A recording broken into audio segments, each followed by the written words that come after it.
আমি এখন খুব সুন্দর একটি বাঁশ ঝাড়ের পাশে দাঁড়িয়ে আছি। এই যে দেখতে পাচ্ছেন। তো এটাকে আমি ইংরেজিতে কিভাবে বলতে পারি? বাঁশ ঝাড়কে ইংরেজিতে আমরা বলতে পারি আ ক্লাস্টার অফ ব্যাম্বো অথবা a group of bamboo. Group of bamboo.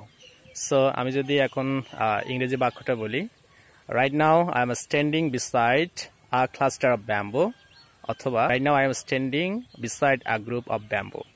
So ইংরেজিটা এভাবে আসলে প্র্যাকটিক্যালি চর্চা করতে হবে। অনেক সময় আমরা বলে থাকি আমার ইচ্ছে করছে না, আমার এটা করতে বলতে শুনতে ইচ্ছে করছে না। এই ধরনের বাক্যগুলো আমরা কিভাবে ইংরেজিতে প্র্যাকটিস করতে পারি? আমরা দুইটা স্ট্রাকচার ইউজ করে এই বাক্যগুলো অনায়াসে প্র্যাকটিস করে নিতে পারি অথবা ইংরেজি বলতে পারি।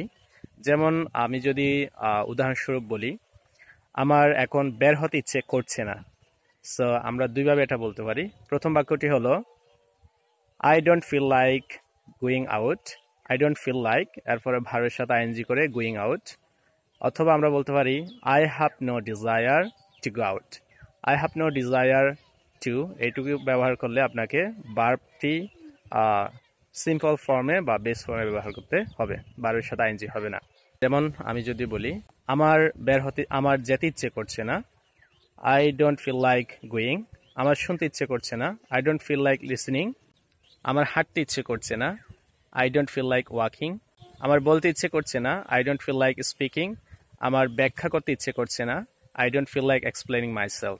সিমিলারলি বাক্যগুলো আমরা আই হ্যাভ নো ডিজায়ার দিয়ে বলতে পারি। যেমন আমার বের হতে ইচ্ছে করছে না, I have no desire to go out. আমার এখন পড়তে ইচ্ছে করছে না, I have no desire to study right now. আমার এখন বলতে ইচ্ছে করছে না, I have no desire to talk right now. আমার শুনতে ইচ্ছে করছে না, I have no desire to listen. আমার ব্যাখ্যা করতে ইচ্ছে করছে না, I have no desire to explain.